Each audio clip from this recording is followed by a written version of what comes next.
Good afternoon, morning, evening, uh, everyone, because I'm sure we are all signing in from different time zones. My name is Marcus DeSando, and I'm the director of the Prince Claus Fund. Welcome to all of you to this very important discussion that we're having today. We as an organization have really started putting ourselves in a space where we want to open up knowledge sharing with individuals that have either been members of our organizations through alumni processes or even future alumni of the organization. Today, we are going to be talking about, queerness and funding or queering funding as a very very hip title that we came up with. It's a series of conversations that we started earlier on in the year, and the first one we had was looking at how we could disseminate information and also learn from different individuals within the cultural space around seeing like a fund. It was a very exciting conversation that brought in a number of practitioners within the Netherlands, whether they are diaspora or that they work within this country. But what is exciting about today's conversation is that it is global, and we're very excited to hear and learn from all of you, and also the discussions that are going to be happening. I am very excited that we're having these conversations, and I hope that they will lead to a better understanding of the work that we do and how it will inform also how we formulate understanding around different cultural practitioners, and in particular today around queerness in funding, and also funding queerness. And I will not take any more of your time. For me, it's just to say I'm very excited that this is happening, and I really would like to thank Laura and the monitoring and evaluation and learning team for spearheading these conversations, and I'm looking forward to hearing what comes out of this at the end. I am more than likely going to disappear from the panelist link and just observe as an attendee. But thank you all very much to all the speakers for agreeing to be part of this, and for all of you for joining us today. And I can see the numbers are still increasing, so a lot more people are joining as we go along. And I really hope and wish for all of you a very fruitful and full of learning conversations. Laura, thank you so much, and I will hand over to you. Thank you so much, Marcus, for this lovely introduction. As you said, I think there are people still joining, but in the interest of time, I'm going to go ahead and just briefly contextualize what this event is going to be, a little bit about how it's going to work, and also a little bit more about why this conversation felt important for us to be having at this stage. So welcome. I'm Laura Alexander. I'm coordinator of monitoring, evaluation and learning here at the Prince Claus Fund in Amsterdam. I'm going to be moderating this conversation this afternoon, morning, evening, wherever you are. So welcome to Funding Queerness / Queering Funding, which, as Marcus said, is part of a new event series that we're tentatively calling Seeing Like a Fund. And throughout this series, we're going to be bringing together artists, thinkers and funders, both online and offline, to have really critical conversations about how funding is supported, how culture and arts are supported globally. This series really grew out of a sense that the infrastructure of arts funding is becoming more and more prominent in shaping what is possible for cultural practitioners around the world, but can often fade into the background and become sort of part of the furniture.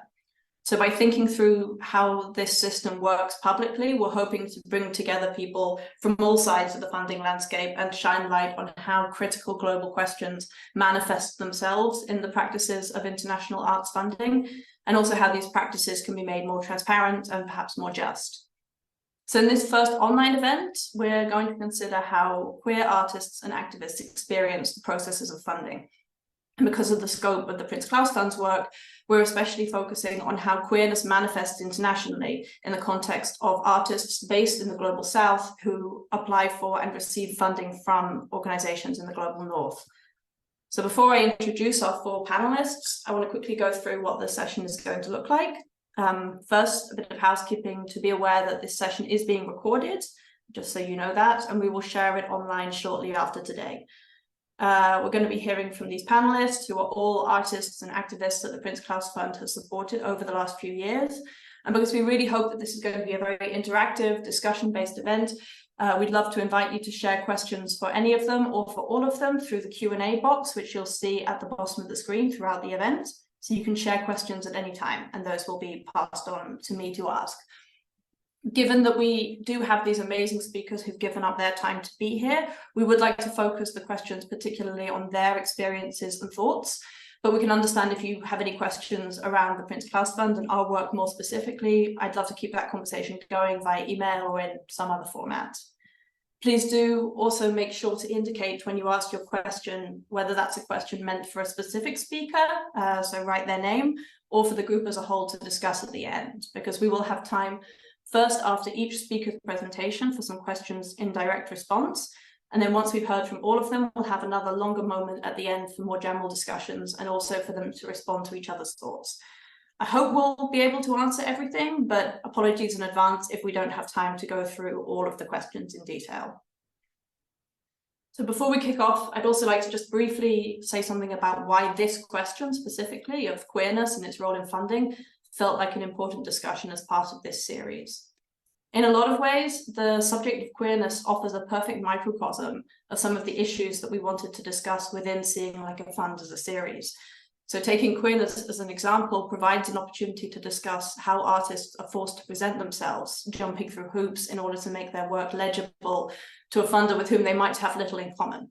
It's a great jumping off point to look at how funders can learn strategies of active listening and adopt practices and policies that are based on the real needs of those that they support. I know that at least some of our speakers are going to get into those questions and offer concrete suggestions of best practices for funders to adopt, and I think it's something we can maybe touch on in the discussion as well. But beyond this idea of queerness suggesting things for broader funding practices, the dynamics of funding queer or LGBT, and I'm going to use those terms interchangeably for now, though I know that's not uncontroversial, art and activist practices are worth discussing on their own terms. The Prince Claus Fund has been funding queer artists and activists throughout its existence, and cultural practitioners who identify as LGBT+ in different ways have been part of our work in many forms.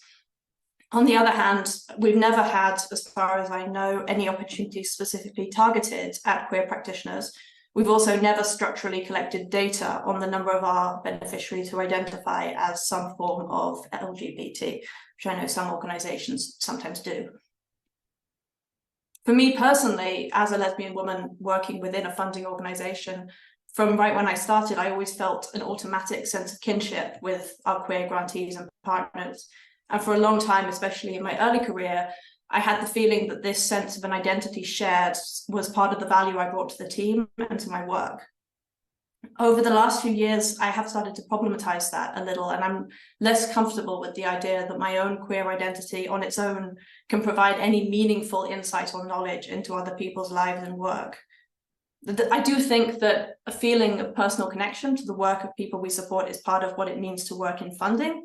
And I'm still in the process of figuring out for myself as a queer person from and based in the Global North, when my sense of sympathy and kinship is useful and when it might instead be getting in the way of asking questions and listening instead to the specific needs that arise from the intersection of queerness with other global and political factors across different geographies and societies. So I really hope that some of this discussion will help to add nuance to this sense of kinship and dig into both the uses and possibly the limitations of solidarity. It's also not just people, I think, that can assume knowledge about the experience of others when perhaps they should be asking questions instead. Organizations absolutely can do that too. And I think it's worthwhile through the series like this event to question our organizational imaginaries, the narratives and ideas that are implicitly held within a team and that drive processes and choices These imaginaries matter because they form the basis for what becomes the collectively agreed interpretation of events and information. Different imaginaries of queerness across different geographical and social spaces create a need for translation between those imaginaries. And the relationship of power between funders and those they support means that the bulk of this translation labor is borne by artists and activists applying for funds. Furthermore, the perception of European institutional perspectives as neutral and unmediated often means that this labor can be made invisible.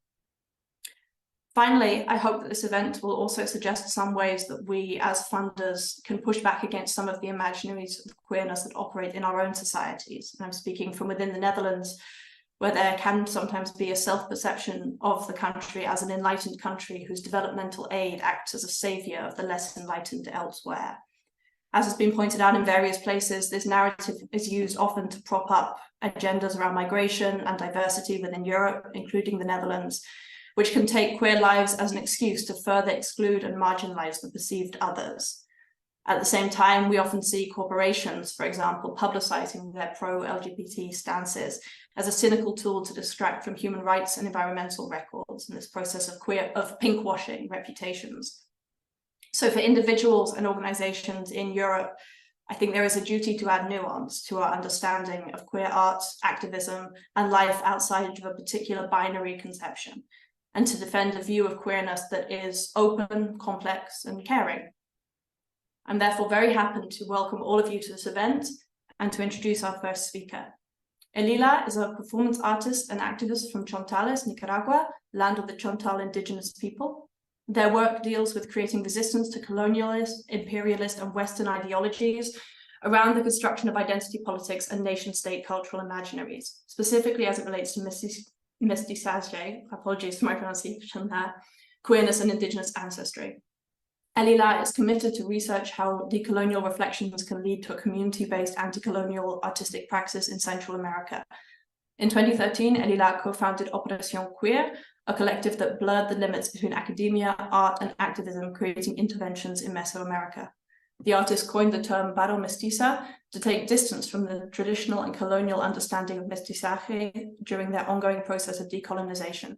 Their work inquires into the divine spiritual nature of sexual dissident people, the memory and knowledge of the barro, and access to ancestrally.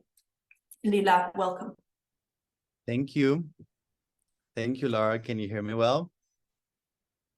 Yeah, okay. So thank you, Laura and Marcus. I'm truly honored to be here sharing with all of you, and I take the opportunity to speak on colonial and queer issues with the utmost care it deserves. So thank you for the invitation. And hi, everyone. My name is Elyla. As Laura said, I'm an artist and activist from Chontales, Nicaragua, and I'm a Chontal Reconnecting native working on the fields of visual arts, performing arts, and community-based decolonial artistic research. I will be addressing my presentation as it relates to Central American territories and to my own lived experience. I'm not an academic, and what I do is an anti-colonial artivist explorations at the fringes of academia, and I will speak how I have encountered neo-colonial power dynamics in the context of art making, social justice movements, and international queer solidarity. I would also like to state that I'll try to use the term sexually and gender diverse people instead of queer in an effort to move away from the possible homogenization quality of it and the problematics that the term carries from its geopolitical origins traveling to Central American territories in the global South. Since this is a public event and I'm based in Nicaragua, a country where I have been already forced to exile, and I'm currently in Indonesia doing an artistic residency, I'm aware that everything that I'll be sharing today can put me at risk or deny entry back into my country. This is a risk that I took consciously once I left my country. This type of political dialogues that we felt in our bones are often the ones that we share as sexually diverse people and that we have to navigate in today's world. I would like to recognize the work of my fellow panelists, especially those who may also be living under a repressive state at the moment, and the ones that are also listening. So I name myself a cochona barro mestiza. Elyla means him and she, and in Spanish, cochon is a word used to refer to dissident sexualities in Nicaragua. Barro means mud, clay, and refers to land, and it is a call to return to it and to earth honoring practices. And mestizaje is a term, or mestizo, is a term used to refer to the racial and cultural mixing of native Mesoamericans and Europeans. Mixing, if we put it lightly. In Latin America, mestizaje is a political identity that can be understood as an ethno-cultural syncretism that emerges from colonization imposition. This term serves as a neo-colonial violent cultural paradigm to erase an indigenous ancestry. So Colchón Barro Mestiza could be understood by the global North identity politics as a queer, trans, non-binary, racialized Latinx person, but it doesn't mean it should. I also name myself activist or non-binary as a strategy to occupy a seat at the table of LGBTQ representativity in the global North to raise other decolonial reflections belonging to my body and to the Central American region. About colonization in Nicaragua, just briefly, the Spaniards colonized the Pacific region of the country where the Nicaraguan, the Chorotega, Mangue, the Matagalpa, and the Chontal natives peoples were located. They were linguistically and culturally similar to the Aztec and the Maya, and through this colonial rape is what we know now as mestizo and the origin of the myth of mestizaje. The British crown settled in the Atlantic coast as well as Dutch piracy bases, colonizing native people in the Atlantic, which include the mestizo, the Mayagna, and the Rama. Another important aspect of Nicaraguan history was the Somoza dictatorship that started in 1937 and ended in 1979 with the world-acclaimed Sandinista revolution. Also, it was during the 80s after the Sandinista revolution that mainly US Bay Area gays and lesbian activists came to the country to celebrate the end of a dictatorship and also to help sexually and gender diverse people to be part of the liberation process and to gain gay and lesbian rights back then. Although Nicaraguan activists, queer activists from the 80s were very much part of the liberation process, the Sandinista revolution is installing itself as a patriarchal project, actively discriminated against sexually and gender diverse people. During these complex times, was also the moment that lesbian and gay rights agenda informed by the global North models of liberation was inserted in my country, bringing along all the conflicts we now face during our decolonization process of cultural identity as it relates to sexual diversity. I would like to show now an excerpt of a documentary by the filmmaker Lucinda Broadbent that is called Sex and the Sandinistas.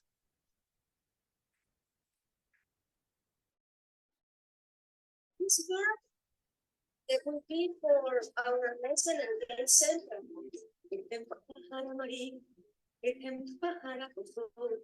La de plumas coloridas, la de espinas y de rosa, pajarita algodonera, la pájara del cafetal, pájara morena, pajarita del cañón. Cuchi, cuchi. This mural is about our indigenous roots.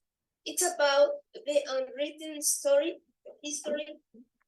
before the Spanish conquest in our an indigenous society existed the homosexuality, and that is the thing that we want to claim.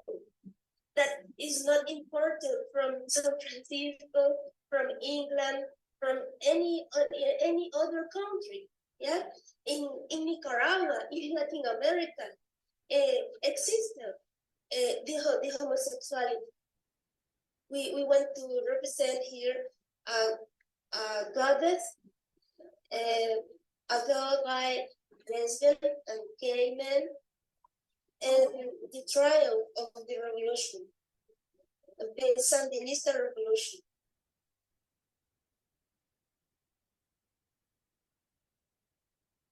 As we can see, activists in the 80s were already tracing a path for sexual and gender diverse people like me to follow an anti-colonial link to indigenous ancestry. Although the revolution did not give them the utopia that they dream of, they left us a path for us to walk on.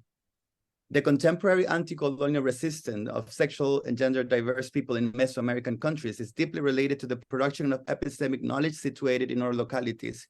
It is important to remain grateful but critical to the rights obtained thanks to the Western historical sexual liberation process and its advances from the global North, from which most of emancipatory policies for sexual diversity in the world are shaped. In that sense, the libertarian reclaiming of the term queer by the communities itself in the United States, and the contributions of the academy with queer theory cannot simply be transferred to Latin American territories without first taking a critical position to our local, historical, and socio-political lenses. We find ourselves anchored in a fertile conflict of resemantization of the term queer and its necessary critical approach towards global South territories. Only in this way, I think we can avoid constructing queer as a homogenizing term for experiences of sexual and gender dissidence. I speculate that queerness without a decolonial critical thinking in our territories can be in the way of the deconstruction of neocolonial power structures that can continue to bury sexual and gender diversity rooted in ancestral indigenous thought. In most Mesoamerican cosmovision, with an animism view of our connection to Earth, we believe in allowing spirits to manifest and take its form, most often constructing our identities from plurality in connection to rivers, to sacred forests and mountains. Sexuality is not the main part of how we define ourselves, and it's more plural than what often Western people imagine. And I think we're currently moving forward towards a consciously spiritual decolonial way of understanding our identities and our activism, as we know that the first territory to conquer freedom is our bodies. And when you live under a dictatorial regime, decolonial artistic pedagogies are paramount for sexual and queer resistance. I think before I address what colonialism or neocolonialism means to me during an ongoing process of decolonization, I would like for all sexually diverse people, funders or North-based allies who are listening, to do a quick exercise for asking themselves the question: if we were placing colonialism in a timeline in your own personal history, when does colonialism appear? Just take a moment to think, how in your personal history you've felt the power of colonialism. Is that something you remember? Or is that something that you're actively confronting? Do you engage in colonial power dynamics? And can you name those colonial power dynamics? How does colonialism manifest in your life? Do you feel it? Do you see it? I will leave it there. In 2018, I was still working with the frameworks of LGBTQ Global North Agenda and creating activism with local organizations, and also finishing my last 5th year of social anthropology bachelor's degree in the National Public University. And this was also the time in 2018 that we had a student-led civil uprising. We took what our parents once had, a dream with the Sandinista revolution, and tried to create our own revolution with our own demands. Everyone was in the streets together in protest. And our government responded with basically what is now known as a crime against humanity in 2018. Brutal repression by the national police and armed pro-government groups in 2018 left more than 325 people dead, 200 injured, and hundreds of people arbitrarily detained and prosecuted. The Inter-American Commission of Human Rights documented 777 arrests, and between April 2018 and March 2022, 200,000 citizens fled Nicaragua. So in that moment, I was forced to exile to another country for participating in the 2018 uprising. And the reason why I don't want to leave my territory and why I came back to my territory, it's not because any sense of rooted nationalism within me, but has all to do with the fact that I think I was born already in exile. This queerness is already my exile. This sexually diverse bodily experience during modern colonial times was my first exile. National neocolonialism is my exile. US-backed contra work that my parents fought and carried transgenerational trauma with was my exile. Capitalist and imperialist imposed politics are my exile. And I carry that to whichever country I go, either by my decision of no longer wanting to live in a country where we need to choose opacity instead of transparency for safety reasons, or if I'm forced to. My territory, which I now understand as my own body, is not the problem. The problem is the colonial pseudo-socialist leftist narrative imposed in my territory. That is the real structural challenge that we face. Countries with a long history of colonization and dictatorial regimes need artistic poetics for assistance. They're essential for human spirit, and they really cultivate the culture as a basic human need. In Nicaragua, we're finding other ways of creating activism that doesn't look like the way that global North think of activism. We're birthing a new way of activism that is looking more to connect sexually and gender diverse people with a decolonization process. And I think global North LGBT discourse and activisms can also be part of a neo-colonial narrative. It is important to point it out, to problematize these hegemonic ideas of queerness that Laura was speaking about too. And I'm not against global North LGBTQ discourse, but it needs to be put under a decolonial lens in a way that is used globally. As I now sit with a possible collaboration with a Javanese native Lenger artist, Otniel Tasman, that has been possible with the support of the Prince Claus Fund. And we think of our encounter, we feel the need to research what freedom means through spiritual reclaiming for sexuality diverse bodies in the process of decolonization in repressive states. We joked about how many times we have had to vestir or dress up or process with Western LGBT discourses, and that if we really wrote it in our language or what we needed to do, international funders would not understand. For us, this dressing up the narrative of LGBTQ politics, it is necessary for us to be read as eligible. But as often happens, that joke then became serious when we start sharing how tired we felt of this, addressing our own process of decolonization in a narrative catered for international funders and Western eyes, and how that is still neo-colonial violence. It is deeply hurting the process of going beyond the colonial wound. And we know history is still, Otniel, the other artist, still resists and carries tradition of elder Lengers that were still alive during the Dutch colonial era in Indonesia. And we know also what Dutch and British colonization did to Nicaraguan. But Otniel and I are not working from that colonial wound. We're working with our ancestral wisdom, the one that we carry in our bloodline, in our traditions. There's freedom and ability to be healers in our territories when we explore cosmovision and exchange before these colonizing wounds in our territories. We dream of that possible encounter between our ancestors.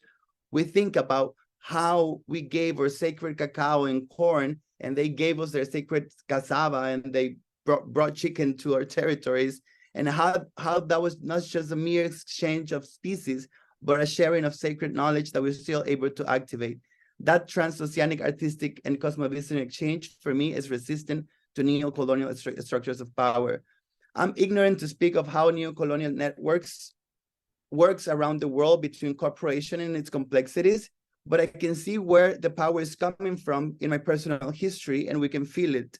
As I've prayed with Matagalpa indigenous friends while trying to stop Canadian mining companies that are literally killing the forest and realize there's a new gold rush, what is neocolonialism then, where extractive practices generate the same wound that my grandmother speaks of and that my great-grandmother spoke to her of?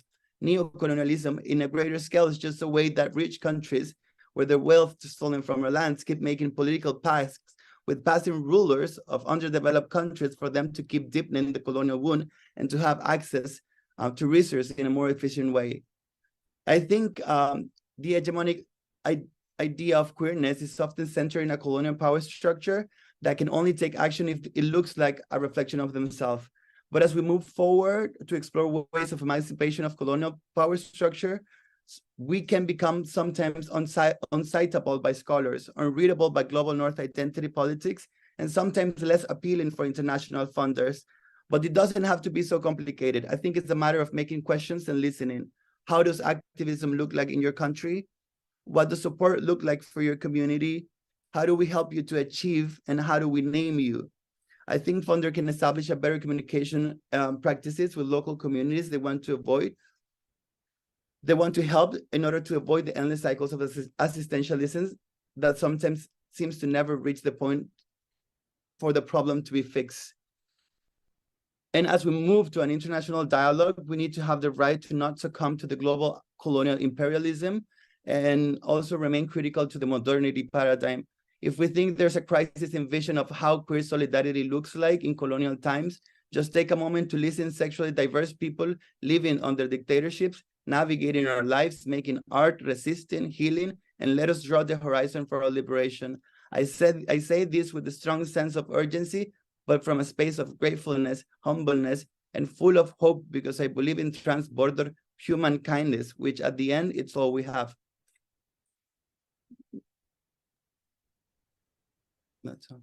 Thank you. Thank you so much, Elyla. And just a reminder to everybody watching that please put your questions, your comments, your thoughts through the Q&A function. It's at the bottom of the screen, somewhat towards the left, because we would love to hear your responses and questions to each presenter's words.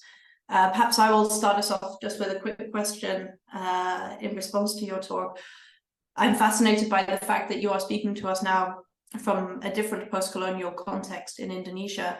And I was wondering if you could say something more about the similarities, but also the differences that you see between these two contexts of Latin America and Indonesia. And perhaps following on from that, what strategies of learning you think are possible for artists in both of these contexts to strengthen and reinforce each other's work?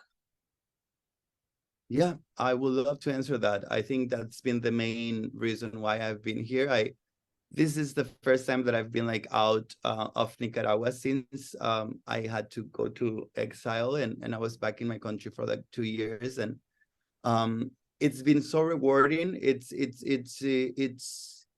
because I found people that I can see how, as I said in the presentation, how countries that we have long histories of colonization and there's so much poetics of resistance that find other ways to create realities that can only be shared and experienced by people that have these histories, you know, and it's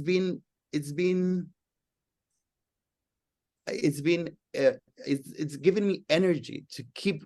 I want to go back to Nicaragua and keep doing the work that I want to do. You know, it's making me seeing how people here are resistant. If the colonial history in Indonesia, it's even stronger than what we had in Nicaragua in terms of how many countries colonized Indonesia, and to see the resistance towards that, and I think that's also like the reason why Otniel, which is a Lenger Javanese artist, dancer, we created this conversation around how, you know, there's been possible cosmovision exchange between South American territories and South Asian territories before Spanish colonization, that is not often recognized, you know, by scientific and academia. But there are so many similarities that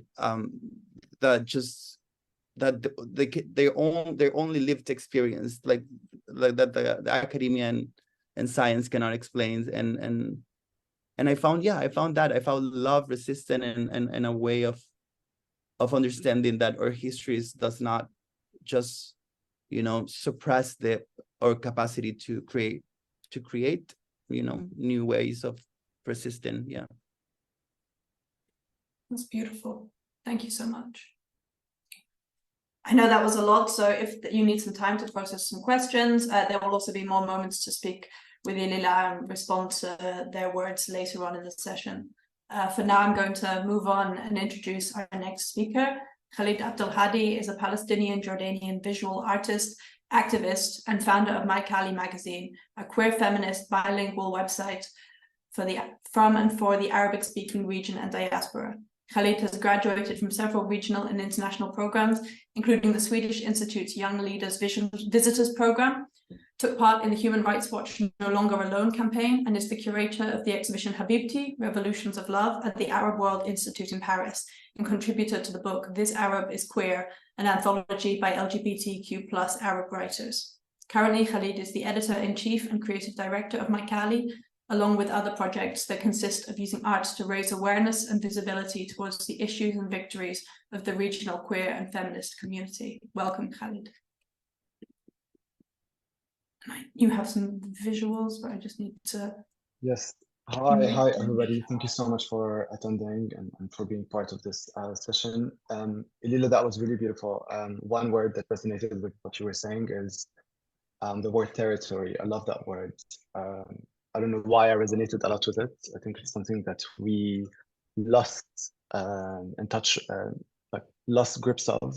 And I think it's beautiful to bring it back in a way where we are dislocated from so many identities and spaces. And I think it's beautiful to bring it back. Thank you so much for that. And for my fellow panelists as well. I don't know if the visuals are on. Yeah, Laura. I've got them. Sorry, I had a slight technical hiccup. No, it's okay. So if you can press next, please.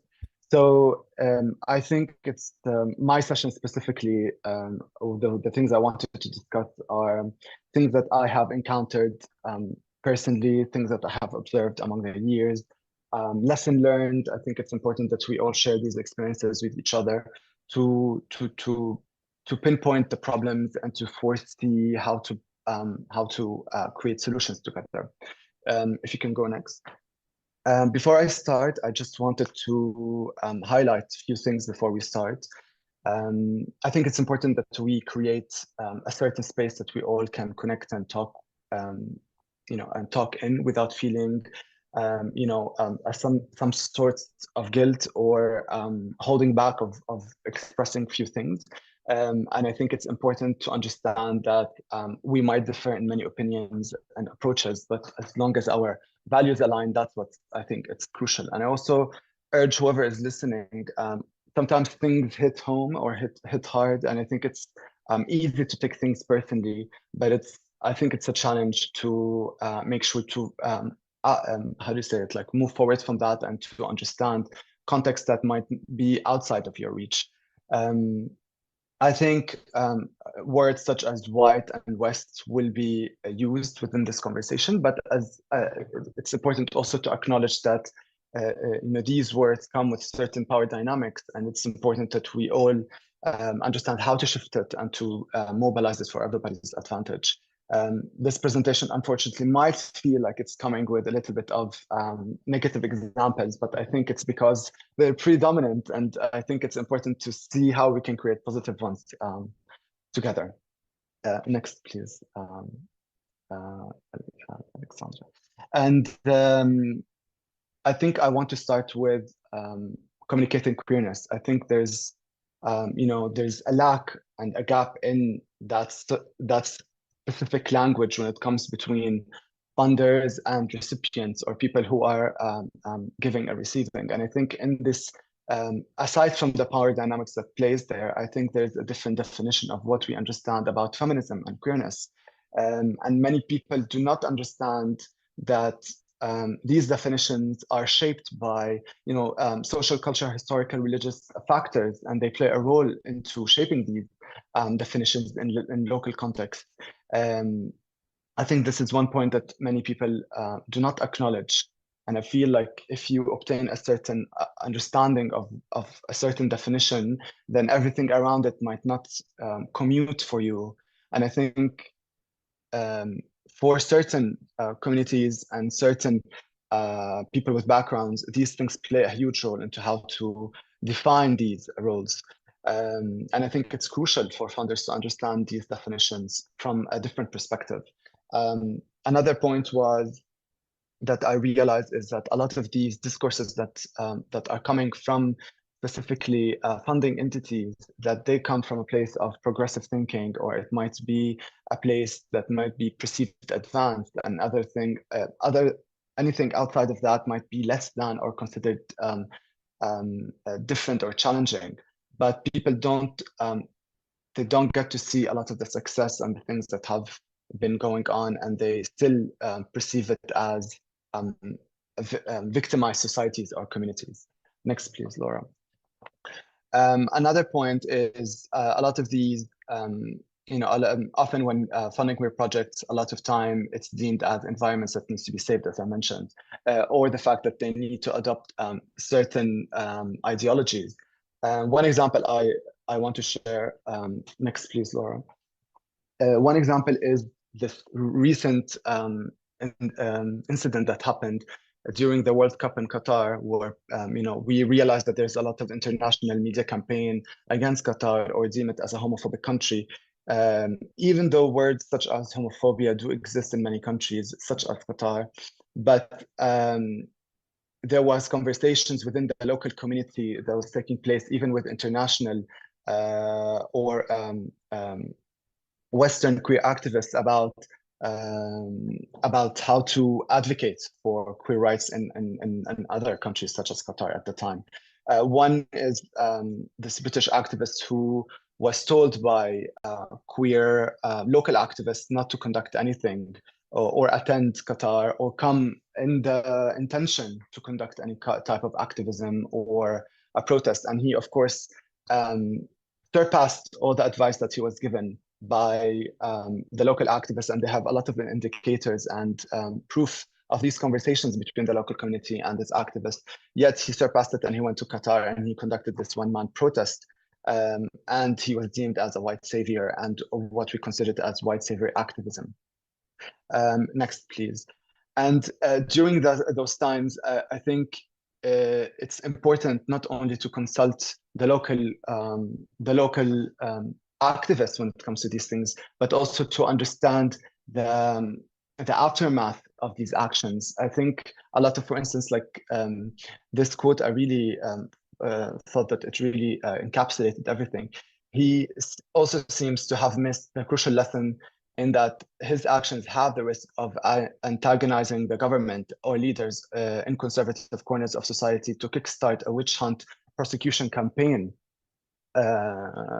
towards the local LGBT community in Qatar, which did take place, by the way. Next, please. What also comes to mind, in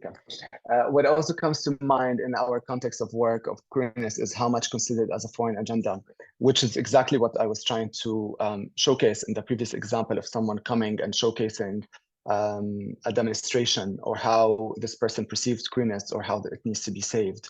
Another one is sometimes organizations or entities, they hand out queer criteria or they impose a queer criteria on organizations to obtain funding, which creates a counterproductive strategy.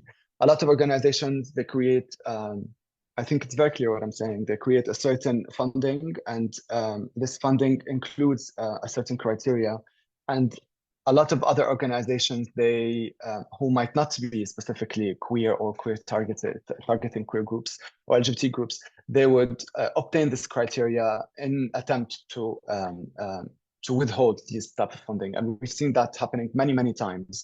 Third point, a lot of homophobic organizations adopt queer projects to become eligible in certain funding opportunities.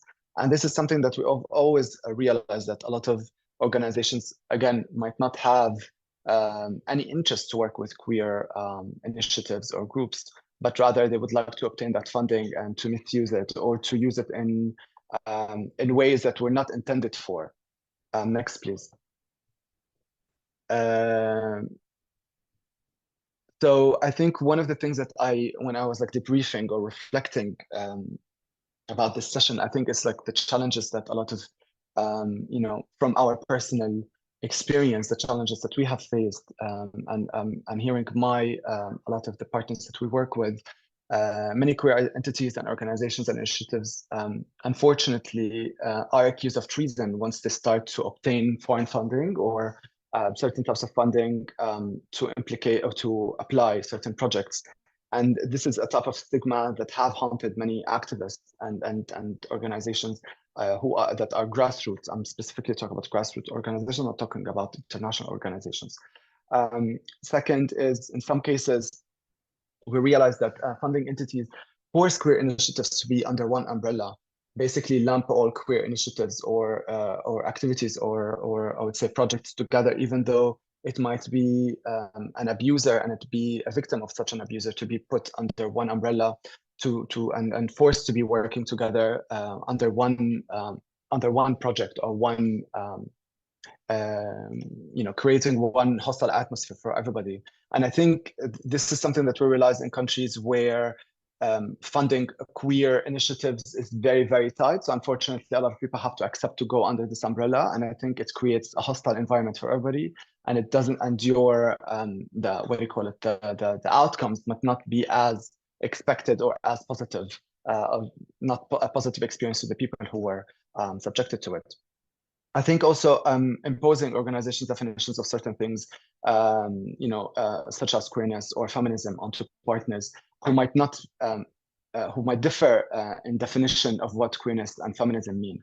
So I think it's important to establish these definitions with the partners that we are working with, because sometimes, and I use the word imposed because it feels like it's either these terminologies, these definitions, or else. So sometimes it does create this very cutthroat atmosphere for people to be very productive or very fruitful situation.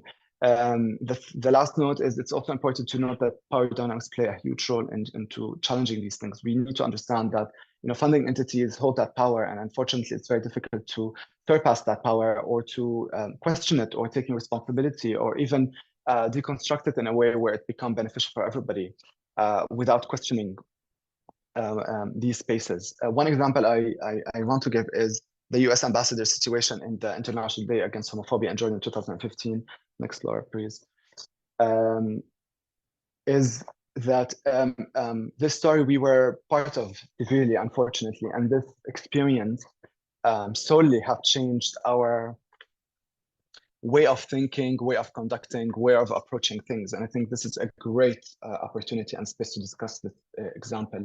The US ambassador in Jordan somehow was invited to attend the International Day Against Homophobia, and it went into the media and the international media to where it was one of the first encounters when it comes between something that is local, such as a queer initiative or a queer project event, and with something that would be considered international or foreign. And this is what I meant earlier, but by when we say foreign agenda, many people think that the idea of queerness, labeling, etc., is a foreign import. In many ways, it did come from colonialism, very much connected to what Elyla said earlier.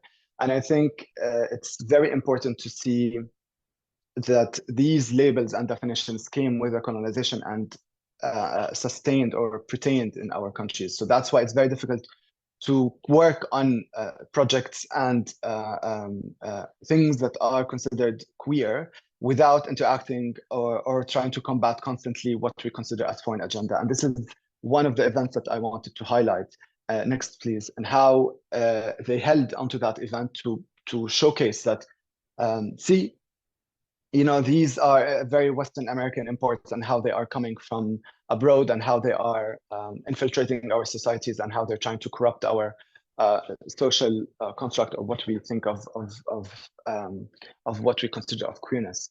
These are excerpts from blogs, from queer Jordanian blogs that have documented that moment. One quote that resonated is this one on the left. On the contrary, this event, it gave it quite the American agenda taste. People were not only furious, but the gay youth were driven out of their homes, and several homophobic violence attacks have followed. So these incidents are not far removed from the international community when it comes to foreign funding and funding queer movements or queer initiatives in local contexts or local countries that might not be considered part of the West or etc. Next, please. Or it can be extremely the opposite. So you can see that it might not come with only a foreign, considered a foreign import, but also organizations or certain organizations come with a different agenda, such as the ones that have been taken recently in Africa and have been documented heavily in recent events. Next, please, Laura. I think it's important to leave with something positive. I think it's important that collectively we share responsibilities or create these responsibilities of how to move forward with the movement. We collaborate constantly, I think, funders and initiatives, and I think it's time to establish a new language, a new way to digress.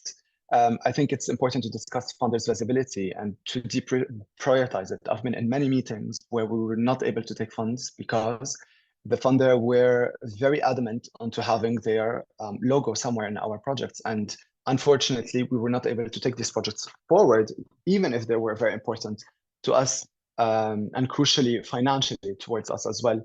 But unfortunately, it would counteract all the history and all the things that we have been working on. Anything that you put a logo on, it will be considered as something that is supported. It will be politicized immediately in a way. So it's important to start looking at it from these perspectives. I think respecting the community's trust in its process. I think we don't talk about trusting in the process enough. I think many funders do discuss these things in a very algorithmic, administrational context of how, outcomes, outputs, the intersectionality between these things, but we don't talk about the process and how to trust into the local experience or how to conduct that process and to develop that language. I think it's important to develop that language with the beneficiaries and the partners that the funders are working with. Also, maybe, that's like mostly a question, maybe surpassing big organizations that do not really know how to deal with queerness rather than working with grassroots initiatives and their projects directly. We've seen it, big organizations fund other big organizations and all that, huge finances go to small subgroups, grassroots that are controlled by that organization within the country. And unfortunately, the project is not implemented in the way that was indicated by the grassroots initiative. So I think surpassing that and having a direct communication with these initiatives will ensure a huge percentage of a successful implementation towards certain projects and activities without having the middleman. I think adopting nouns such as localization is important. And when I say a localization is something that I very much deeply not only relate to, but apply within our work in the publication and its activities, using our own history, archives, developing our content directly from our community rather than adopting something that is imposed on us. Next, please. And that's it. Slide. Okay, perfect. So I was ambitious. I tried to minimize the amount of slides. But that's basically some of the debriefing. I think just to highlight a few things at the end, I think developing these language and bridging the gaps of how we define queerness and feminism with local communities is essential. And also how to understand foreign agenda and how to combat it in a way where it doesn't affect everybody negatively in that sense. Thank you so much for everybody for listening. Thank you so much, Khalid. This is really beautiful words. Just to start us off, I'm really fascinated by something you mentioned of homophobic organizations or organizations that are not genuinely focused on helping queer people, adopting talking points that they know will make it easier for them to get funding internationally. I'm wondering, what are your thoughts on what funders can do better in terms of due diligence to make sure that the partners they are working with are working in good faith? Can you repeat the question? Sorry. What kind of due diligence and research should funders be doing as they select their partners working on queer topics? That's a very fantastic question. I think it's important to, I think once there's certain applicants that have applied for funds related to queerness, I think it's essential to understand what criteria they have adopted or what guidelines they have adopted in their own environment. Also, it's important to see their backlog of work or history to see what have they achieved before in the past, if they have any type of interaction with queerness in the said country. Many countries would completely switch the project into adopting something that they never worked with before to suddenly work with to adopt these type of fundings when we were discussing it earlier. So I think it's important to see these things, like maybe history, maybe consistency in the work, maybe also relying a lot on referral system, which is something I realize that many organizations already do.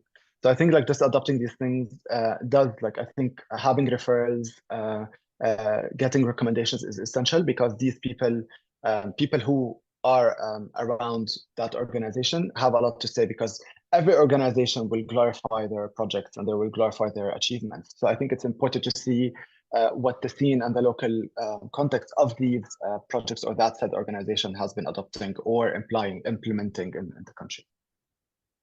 Thank you. We have a question also from Joshua from Pride Borneo.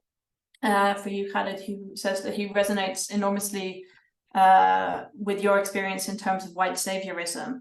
In Malaysia, an entire music festival was recently cancelled because a British band, the 1975, demonstrated a gay kiss just because they felt like it. They're not queer, and the ironic part is sodomy law in Malaysia is a British colonial law, and the community has struggled to recuperate since, when it made the issue even more polarized on a local and an international level. What are your thoughts? Joshua, would love to hear your thoughts or have a conversation or see an article on this in the future. So I think it's important that many people do these things for clout, and they believe conducting or demonstrating such activities or actions in public, they believe that they are doing the country or they're doing the community some type of an activism. They believe that was like an action of an activism, but they don't understand that these type of actions can how do you say it? It can affect a whole community. It might look nice and it might be a nice moment or whatever it was, whatever that moment was for them or whatever they were trying to indicate. But unfortunately, these things, as I showed earlier about the British activists who went to Qatar, it have created, this is a great example, it has created a witch hunt by the government to attack and to give them a reason to go hunt more and more, or it agitates governments. I think it's important to listen to the local communities, to listen to what they have to say before like taking actions on your own without consulting or thinking about something. Thank you so much. Thank you, and thank you, Joshua, for the question.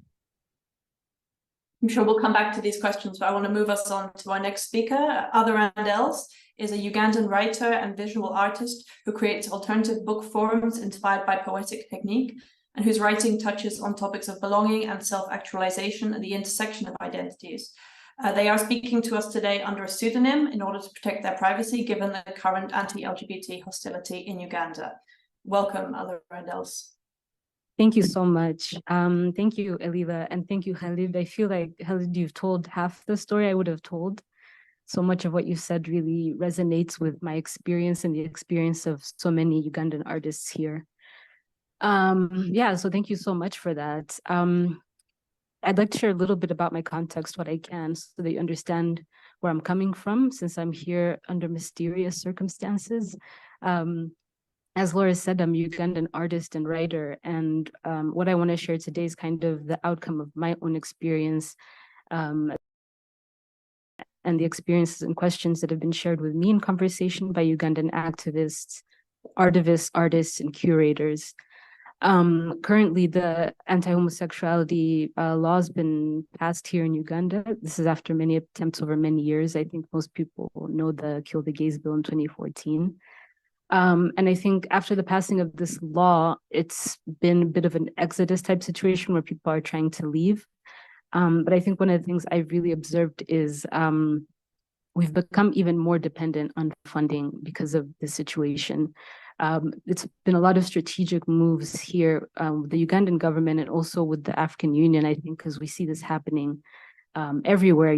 Pan-African is taking on a very different vibe at the moment.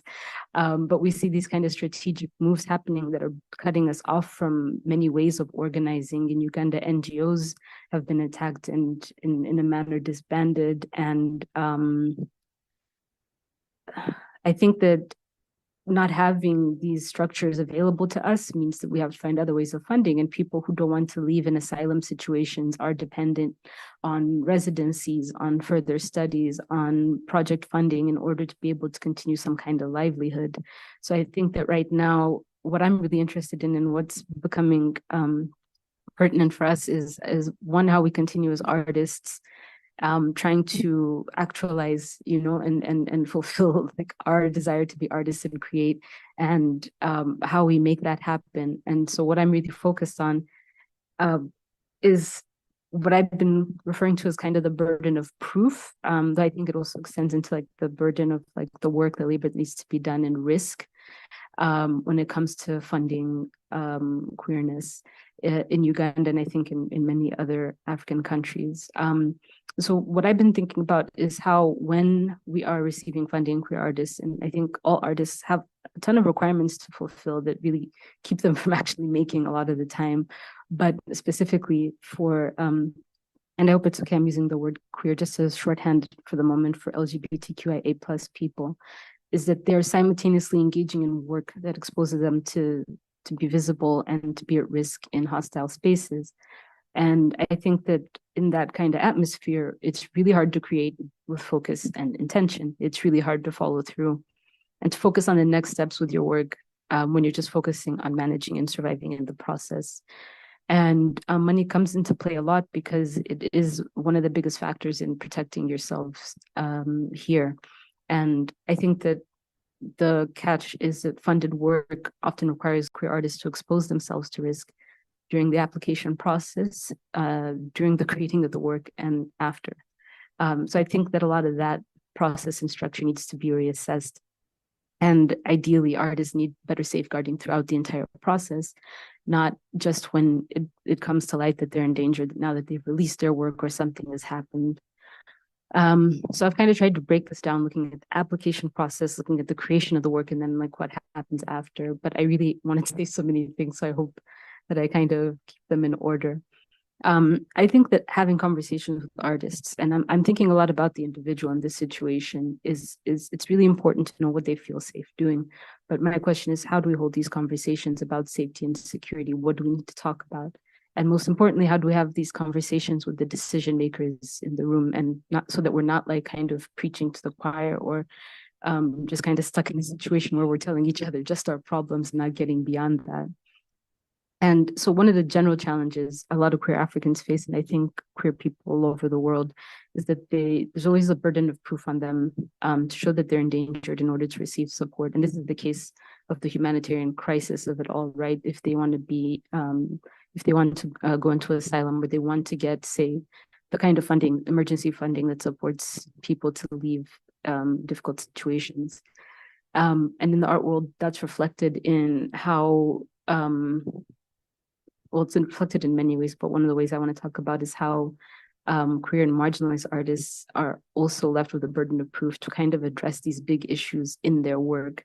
So it's not just improving themselves in the application as part of fulfilling the funding requirements, but it's also in addressing these issues and finding solutions within their work. So I feel like there's kind of these levels and layers of work that we have to do. And some people don't want to be out because of the risk, and some people just don't want to be out because that in itself is being questioned. There's a lot of questions I think we have right now about what being queer means in Uganda, what that actually looks like in a way that makes sense to us. And in similar to what Khalid was talking about, it's not in kind of the foreign idea of what queerness is going to look like, but what will that look like for us? And some artists don't want to focus on social political issues, but have no choice if they're going to gain funding, and especially if they don't have alternative funding from other sources that might discriminate against them. So for those who even do want to engage in social political issues, it's how can we safely empower those artists to address political issues without them then facing the repercussions on their own? Again, we can't wait until the emergency has already happened. And we've been seeing here in Uganda, this is something that's happening not just to queer people, but to journalists and writers and filmmakers and all kinds of people who are in any way addressing the failings of the government. And so there's, I think out of all of this, what I really struggle with is there's this understanding that you also need to be at risk in order to matter. You know, you need to be in trouble to matter. And I think that really creates a warped understanding of our worth as artists, because it's like, if you're not being political enough, your work doesn't matter. If you're not taking a risk, maybe you don't matter. And I think a lot of this does come from that requirement for visibility when it comes to funding and like proof that the funding has been done. But I do think a lot about what this does to people on the psychological level and in the way that we engage in funding and the things we're willing to do, even if we aren't, like say, for example, if an artist isn't required necessarily to take on risky work, but feels that they might not be considered the same way as another artist if they don't. So they put themselves in that situation just to know that they've done the most to make sure that they're going to be seen by funders, right? So I think that situation really makes me uncomfortable, and I think it's something we really need to address. And I think I have a number of questions, and I'll go back to these questions at the end. But for now, is there another way to account for the work that's been done and the funding without making artists more visible than they need to be? And then there's really like issues of like I haven't thought these things through, but even like the challenge that a lot of funders and people who are doing interventions in this kind of situation want to show numbers. There's this kind of sick feeling people get where they're like, okay, now we need to show that so many people have been hurt, so many, you know, and it's kind of, we have to translate ourselves into statistics and feed that back, and it has a kind of this sickening feeling. And for grassroots organizations that are doing work right now, if they want further support, it usually comes with the attachment of visibility, say the funder's presence in the outcome, and then of course, like the idea of scaling up means it's just going to be a lot of trouble for the people who are organizing, and that they're not going to be able to keep doing what they're doing for long because they will become targets. So I think just generally the way that we look at support as something that needs to be scaled up, needs to be publicized, I think that just has to change because it doesn't work. And I think I wonder, the question I have for funders is how can they achieve their objectives without exposing vulnerable artists to further risks? Can they create other requirements for applications and reporting that don't make the artists too visible? And this is also this comes up in many different ways. So one example I had is an artist who was looking to get a cultural visa to the UK because that was their way of being out of Uganda for the next as many years as they can. And for a cultural visa, one of the things you have to do is you have to show proof of your career as an artist. And if one journalist won't cover you because they don't think your work is something that they can cover, right? Or you can't get coverage because you're afraid of putting your work out there, then how will you ever have the kind of proof to show that you actually have a career, that you're somebody worth investing in? So it's something that I think artists just keep meeting different levels and different situations down in their career. And then related to that, I think there's also the issue of how research is done. So even as, like, say this funding conversation moves forward and maybe people want to know more what's going on, we've seen in the past when artists and writers and all kinds of people, journalists especially, want to come and do research, and it's like that idea of like mining stories, and leaving the people that they've taken the stories from or the data from more visible in the aftermath of them participating in research. And one of the major complaints is that these people are not, one, either compensated for their time, and I think the issue of compensation always becomes an issue as an ethical question, especially for journalists. But realistically, a lot of these people are in situations where they don't have money to take care of themselves. So there's even the idea that they are just taken from and left with less, and there's not even that courtesy of thinking about what their realistic situation is. But as well, I think that led me to the question of, is there a way to handle the nuance of compensating for things that you can't put a price to, like somebody's vulnerability, somebody's personal story? Actually, sorry, compensation isn't the right word, but rather to protect those things in trying to gather the kind of research and things to support funders, especially because that kind of research is what helps them to get more money, to get the ability to do more projects. I think that research process usually has to be done. So even in that process, can we think about protecting people and kind of giving them some support as well? And then when it does come to giving out funds, I think the structures that funds are channeled through, it's become more and more difficult because I think, again, it's levels and levels, right? So I think about the artist that doesn't have the privilege of accessing basic financial structures. A lot of people here don't bank, they're unbanked, they depend on other people to get the funds for them, or they use much more informal methods like mobile money, just these really small things that people don't think about. But that when I meet the artists themselves and they're just like, I can't do this thing because I just can't receive the funding. I don't have proof of, a bank history, bank statements. So that makes it very difficult for them. But then on the other hand, say we want to work as collectives, it's just not as easy compared to existing like NGOs. and other organizations that can easily get funding, but, you know, informal collectives can't. So it really feels like there's a lot of cutting off of connections in ways, like we're severed in many ways that we can't actually access the things we need. So I think a lot about those structures, because when it really comes down to it, this is what I hear the most from artists around me. They're just like, it's impossible to gain access to a lot of these things.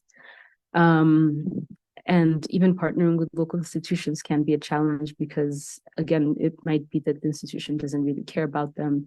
If there's any misuse of funds, you know, as the queer artist, you're like, who are you to go and report? You know, you are so much of a naked, like in a powerless position. And it feels like, how can I report? How can I say anything when they could do so much worse to me, right? But then I think that's what I'm thinking about in terms of getting funding, in terms of actually creating. But one question that came up with an activist I was talking to is, what happens after you create your work? How can you market your work in a place where you can't market it? Currently in Uganda, one of the parts of the law is that it criminalizes the promotion of homosexuality. And that could be anything from advocacy to writing about it. It's very open to interpretation. So that puts artists, writers, journalists all at risk. So even if you create a beautiful body of work, even if you get the support, what happens after if you're just stranded there? I myself have a couple of bodies of work that have never been shown here that don't really have anywhere to go, because there's just no way to move them or do anything else with them. And I think one recommendation this activist made was if there could be more efforts towards networks for artists to work with institutions and galleries, and to really kind of be able to move their work from just creating and into actually growing their career, so that they eventually, you know, become independent. And I think the biggest question for me that I always come back to at the end is the future of this kind of funding. One thing that really weighs heavily on me is that we have a lot of big issues in the world right now that are imperative. And I find that a lot of the kinds of calls for funding we get that we're eligible for, this is Ugandan artists in general, are for climate justice, are for gender, sorry, I'm trying to get the right words, are for issues around gender, are for issues around sexuality, are for any kind of social political issues. And there's rarely the opportunity for just creating work that you want to create. But I think that there's this kind of trap that we've caught ourselves in, where it's like, if there is to be funding of queerness, I think I was talking to somebody about this and they said, what's the queerness in the funding? Is it the person they're funding? Is it the work? And, you know, again, it's like, how do we know that this money is going to the right place, to the right people? If some people just have much more resources and are able to present a case that looks better, how do we know that those are the right people? And then there's the other side of that trap, which is like, you know, somebody said it this way. They were like, you know, if the rainbow is not going to be on you, it's going to be on your work, you know, one way or the other. And it's this kind of interpretation of the queer identity and how you prove that, how you show that in order to kind of get a foothold in funding and can be able to actually continue to work and have a livelihood. So yeah, I think these are the major questions I'm thinking about, all tying back to the kind of dependence we have on funding right now, because there just aren't many other options. And for people who are organizing in much more grassroots way, that inability to kind of grow their grassroots work, because there's a limit to what can be done. So I'm gonna just go through my questions one more time in case I've lost anybody along the way. But how do we hold conversations about safety and security? How can we have these conversations with the decision makers in the room? Is there another way to account for the work that has been done and the funding has been given without making artists more visible than they need to be? And how can funders achieve their objectives without exposing vulnerable artists to further risk? Can funders create other requirements for applications and reporting that don't necessarily make the artist visible if it is not safe for them? And what do artists do after making their work, especially if they can't market or promote their work within their country or region? Yeah. So thank you all for listening, for letting me share. Yeah, that's it for now. Thank you so much. Thank you, Otherandelse. Again, a quick reminder, please to share your questions to everyone in the chats. We'll have time to go through as many of them as possible. I guess I would like to ask before we move on.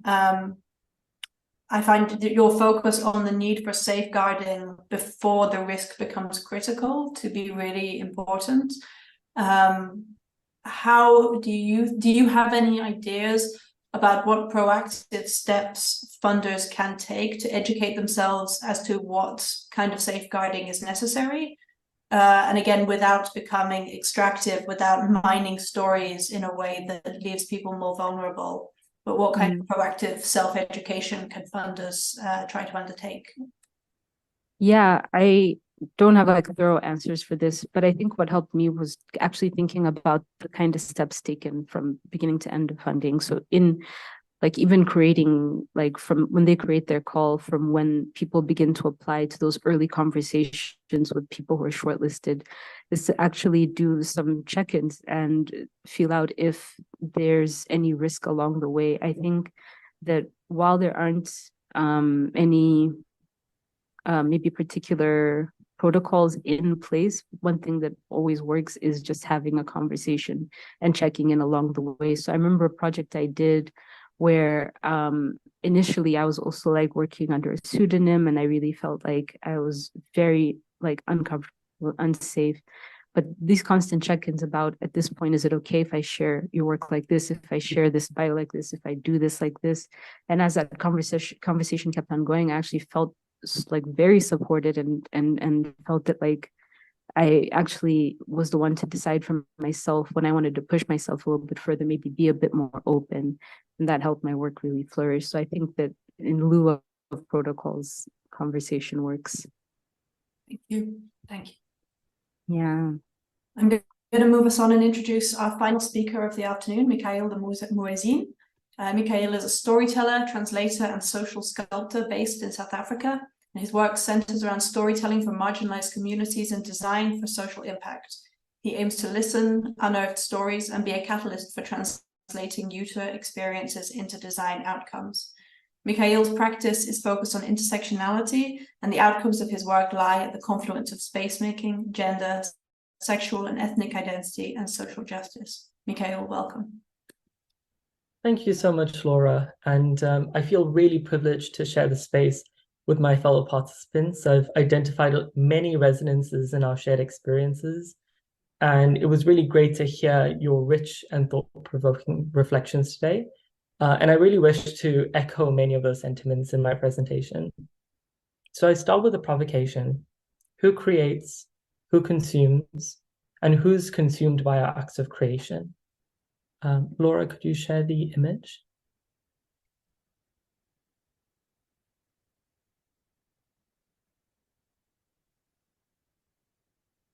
Suspended amongst golden grains of spice is my story, told through images which take root in shifting soil. My story is a dua for those who grew flowers in salt pans, those who bled seeds from shambok wounds, and those who grew sugar from dirt in the plantations of the port of Natal. Spices, the historic medium of exchange between colonial powers and the global South, also becomes a medium by which my story is articulated and disseminated. My story is one of resistance and one of hybridity. From an early age, my nani used to turn salt and spices in order to move nazar, or the evil eye. These spices became an ingrained symbol for visibility, and I grew to understand the complexities of legibility. I started to understand what it means or meant to be seen and perceived, as well as methods I could employ to control these forces. Today, I will ask myself, and I will ask you, how do we negotiate this precarious relationship with the funding apparatus, especially those operating from the global north in the locus of Europe, states which contributed largely to the design of systems of exclusion for people at the margin in the global south and on the African continent, in this former Cape Colony, which I speak to from. Reflecting on the themes of this panel, I was reminded of the fishbowl allegory in Toni Morrison's work, Playing in the Dark, Whiteness and the Literary Imagination. The fishbowl is used as a way to speak about white authorship and how it deals with the subject of Black bodies or Black personhood. We can understand the fishbowl as an imaginary constructed by the author, an extension of the hegemony for consumption by its audiences. The allegory reflects critically on this dichotomy and by extension friction between imaginaries and the controlling image in our construction and our understanding of complex narratives. Queer artists and activists are made to navigate existence in various fishbowls or institutional imaginaries which seek to narrativize us. A fishbowl can be the locus of respite amongst the fraught conditions of our geographies. It can also allow the subject room to strategize and regather before moving to affect our agency on our surroundings. Equally, fishbowls and institutional imaginaries can also decontextualize the subject. It can aim to categorize and homogenize us in an effort to manage and package queer experiences in a more palatable format. We recognize funding institutions and organizations as active agents. They take positions through the work that they fund, the artists that they support, and the terms of engagement that they set. These terms of engagement or rules of play act as barriers to entry for the cultural mainstream. Queer funding can be an invaluable tool for liberation, yet it almost always extracts a fee from funding recipients. The queer subject has to give something in order to be legible to funding organizations and its audiences. In this discussion, I wish to name, critique, whisper, and shout these terms with a view of fostering new methods of allyship and understanding. Visibility is a topic that I've tackled quite a lot in my work, and it's something that I think about when I approach funding organizations to partner and be stakeholders in the work that I produce. I grew up fearing expulsion from my community. I grew up in an environment in which home was neither welcoming nor safe. I grew up loving a culture that didn't accept my very existence as a queer Muslim. I was always conscious of these binaries in my culture where women wear black and men wear white. This interplay of color, the symbolic reminder of gender lines was a clear and tangible binary. Black and white was a cause of a lot of discomforts. And I had to ask myself constantly, what does it mean to love my culture, even though it doesn't recognize my existence? When we center the margin, we bring exposure and visibility to communities. As queer people, we often oscillate between states of hypervisibility and visibility, vis-a-vis Marie-Louise Richards. In the cultural sphere, representation is seen as a necessary objective that we should all aim for. But we also know that representation can be harmful to marginalized communities. In my practice, as a tactic to respond to this, I've learned to be both loud and discreet. I negotiate a balancing act to further the work that I'm doing without causing undue harm to my community and those closest to me. Situated strategically in the undercommons, my practice leverages tactics of encryption, camouflage, and strategic risk shifting as important ways to navigate my relationship, not only with my audiences, but also with these funding partners. So as we, as queer artists and activists, embrace camouflage or disguise in order to protect ourselves, how can we ensure that we are still legible to communities and funders? By extension, how can we coach funders to actually read our camouflage, as well as to respect and maintain it? We don't expect funders to do all of this legwork, but in a reciprocal relationship, we would expect them to understand it enough to maintain it. I borrowed the term undercommons from The Undercommons, Fugitive Planning and Black Study, a collection of essays by Fred Moten and Stefano Hani, which actually defines this phenomenon as a space found in the relationship between people who have been denied resources. Operating in such conditions can be both strategic and self-preserving, yet it can also mean that practitioners who exist in the undercommons leave a shallow footprint, if one at all. For example, I operate under an artist's name. The majority of my work is not published online or through conventional institutional methods of dissemination. And I hardly take up opportunities like these to talk about my work online. Funders are often drawn to visibility, though. By funding individuals, they gain cachet and legitimacy in a cultural space that they don't otherwise occupy. This cachet helps them to grow their reputation and the reputation of the organization, which in the best of cases is actually leveraged to achieve meaningful gains in the work that we universally support. However, adopting camouflage means that some practitioners are difficult to read amongst the vibrant cultural landscape. It really starts at the application stage, where potential funding recipients may not always have an extensive digital presence, and they may even be reluctant to share sensitive work with a party which may or may not actually align with their aspirations. Speaking to queer space, some of the work that we produce can't and shouldn't be shared externally. Our collective worked really hard to build relationships of trust. We risk that relationship. We risk their trust of our stakeholders if we hand over our work to organizations before we know that they are going to protect our stakeholders, and also that they are going to approach our collaboration in a way that isn't extractive of our community. Providing a flat platform for visibility is also a big draw of these large funding organizations. And this is one of the areas where I have a recommendation for how we can move forward. Obviously, people in the undercommons can't engage with these platforms, can't really leverage it in order to get the message out there, or maybe even choose not to. But I would suggest that we look to funders to consider setting up intentionally closed networks of funding recipients and their extended networks, so that we can actually share, find synergies, articulate the complexities of our work, and collaborate within this safe and shared space, almost an extension of the undercommons itself. Categorizing queerness is another issue that many of my co-panelists have spoken about today. And it just really highlights the fact that it is a problem. It's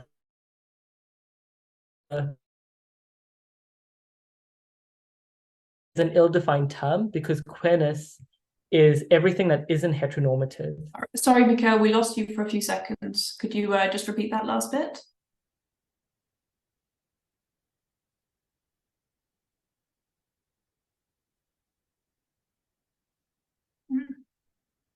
And I think that just really highlights the fact that it is really an issue that we experience in many different geographies and many different relationships with funding partners. To open up, queer really is an ill-defined term because queerness is everything that isn't heteronormative. Yet I borrow that term queer in my practice because it leaves so much room that we can populate with the plurality of our community, the diversity that exists out there. Queer identity is complex and queer issues really are multi-scalar. The mechanism of the funding apparatus will always be inclined to categorize and label subjects in an effort to manage artists and their work. There is an increasingly popular desire, especially on this continent, to oversimplify the queer narrative in order to make it more palatable to a broad audience. And often this narrative is imported, as Khalid mentioned earlier today. To expand on that, funders often expect queer practitioners in the Global South to have the same aspirations as those in the Global North.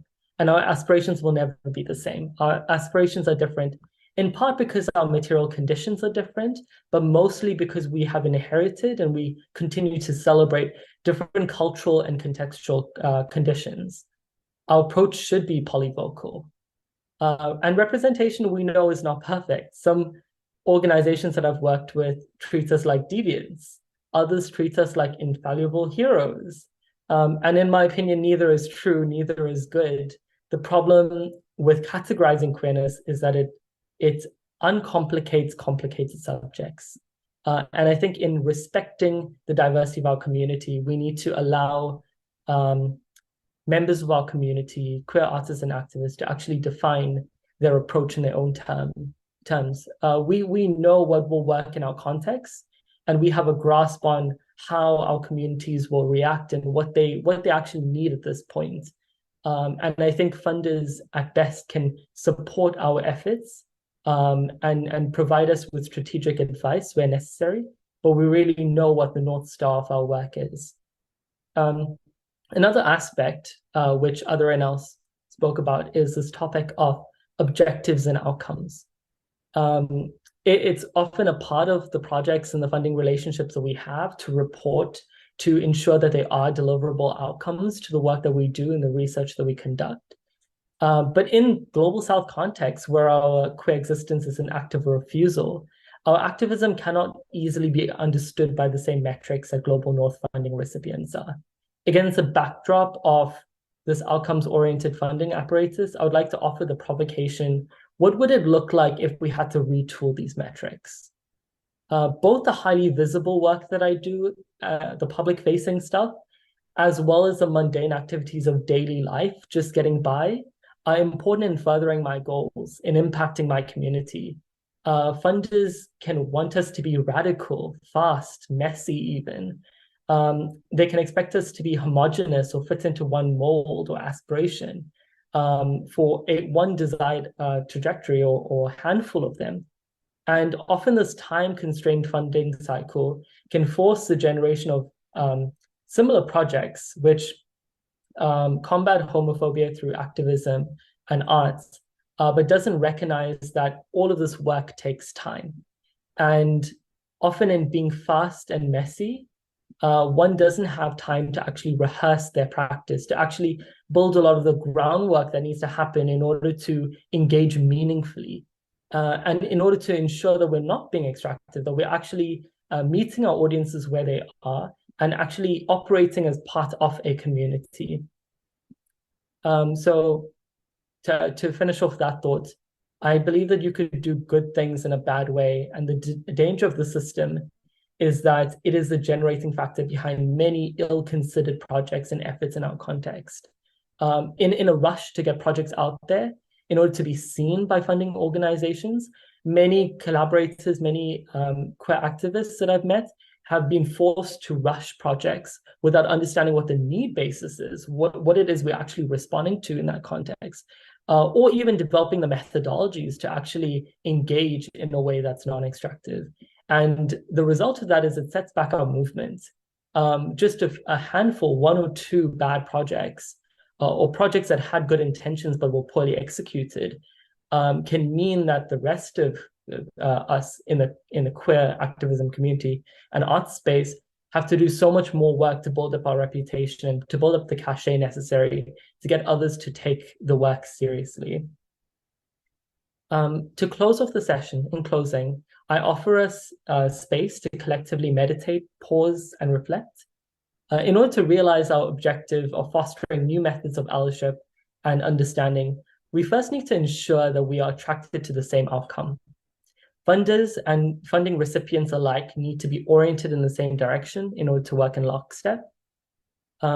Sarah Ahmed, in the opening of her work, Queer Phenomenology, states that in order to become oriented, you may suppose that first we need to experience disorientation. When we are oriented, we might not even notice that we are oriented. We might not even think about this point. Orientation shapes not only the way that we inhabit space, but how we apprehend this world of shared inhabitants, as well as the who or what we direct our energy or attention towards. I leave you with this question: what are you oriented towards? What aspiration are you chasing? Thank you, Mika'il, for these wonderful words. I'm curious, just before we dive into the broader conversation between you all, about this image that you introduced of the fishbowl from Toni Morrison. And I'd be interested to hear your thoughts about how this applies also beyond queerness to other categories that funders can sometimes impose or structure their support around, and especially your thoughts on how this manifests for people who occupy spaces in multiple categories and who live at the intersection of perhaps multiple fishbowls. What are your thoughts on that? I think the fishbowl allegory is a great one to bring up in this topic, because it really does refer to anyone who is other in this approach. And really, anyone who is other, who exists in the margin, will always be categorized, will always be represented in a narrative that really does favor the hegemony over the subaltern. And that's really a challenging place to be in. I think from a funding perspective, I think it would be great to focus on centering the margin, to actually focus on the other as a point of departure, instead of always focusing on the broad majority, or the normal in a sense. So I think that's a great way to look at it moving forward. Just to pick up on that, I think it's so important to center in the margin, but one of the things that I think can often be a pitfall as organizations try to do that is it becomes very difficult to do that at scale without resorting to these simple categorizations and boxes that you fit people into. How do you balance those two needs? Yeah, that's a great point. I think balancing both of those needs is honestly something that is quite gray. There is no right or wrong way to do it. But I think it is really a response of testing, trying, and listening. Things are not always going to work out perfectly at first. And I think the beauty of our community, the beauty of the queer community, but also the marginalized community, is that we will always be vocal about things when it doesn't necessarily reflect us. And I think in holding similar platforms for discussion, we can arrive at better solutions, and we can always iterate and make them better. Yeah. Thank you so much again to all four of our amazing speakers today. I would like to just encourage again everybody who is in the chat to share their questions for general discussion, whether that's questions to a particular speaker or just subjects that you would like to hear our panelists reflect on. Perhaps I can start out by just inviting you to reflect on one another's presentations and what you've heard today, if there are any thoughts or questions that you have for each other.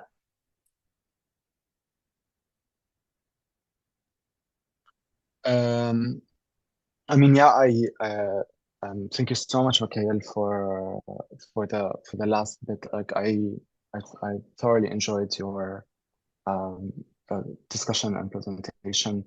One thing that resonated with me was something that you said about how is it possible for you to endorse or be part of a culture that doesn't recognize your existence or presence. Something that I definitely relate to, and how our current cultures might feel ostracized. I mean, it's very evidential that our histories have endorsed queerness, and it has existed in our histories and was displayed in our art and literature. But I think it's our present that have recurrent conversations specifically derived from colonial context and colonial conservative views on homosexuality, or specifically queerness, and how it's very much apparent in our society.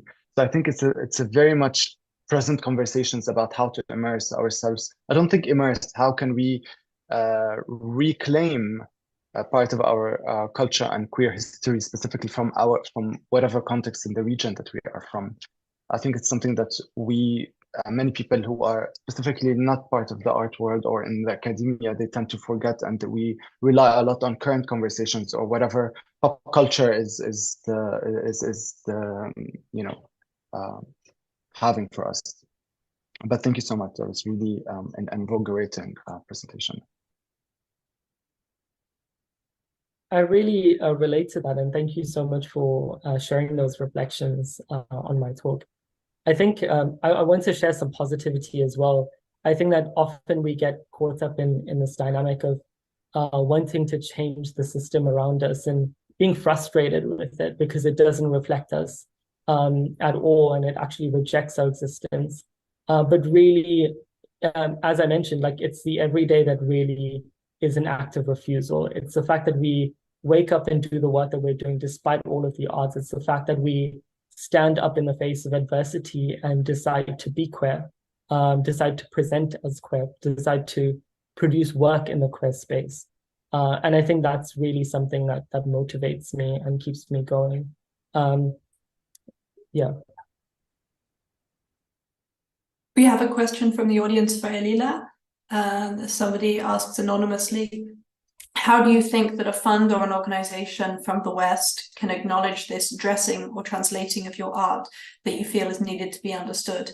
In other words, what can they do so that you don't feel the need to do this dressing? Yeah,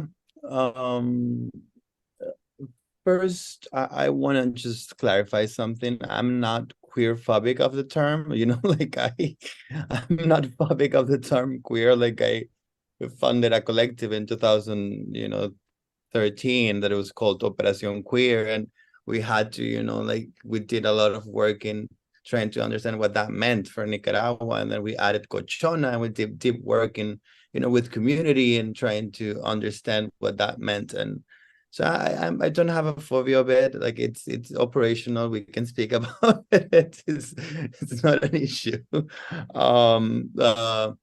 But it is important to point out its geopolitical power, where it comes from, and how that affects other territories, and the processes that we are currently in of trying to create epistemic knowledge that that comes from our own territories. So regarding that, so the funders, I think it's asking us, it's just asking the questions, just asking me how, how do I name myself? How is my practice evolving right now? How is my practice in relationship to international dialogue of queer politics? Just ask me questions, and listen to my answers, as I said in the conversation. I think a lot of these conversations with funders, that they often expect, they think that they know like what kind of issues that we want to address, that are often related to to what this foreign agenda looks like. But often when we go live in our life, in our everyday life, they don't ask me like, what do you see when you walk down the streets in your neighborhood? What it's people, queer people, living and feeling? What do you see that is affecting more queer people? And I will say, hey, I see that we have like after the 2018 uprising, there's a huge like epidemic of addiction, because we're disconnected with our bodies, with so much trauma. So I see that, and does that fit with your agenda of helping queer people? I don't know, but if you ask, you will get the questions, you will get the answers from us. And if you ask the right people that is like living there and making the work there. And also I wanted to briefly just speak on Otherandele's presentation that really touched me. Like I feel like when this thing happened, with the uprising happened, and I had to apply for a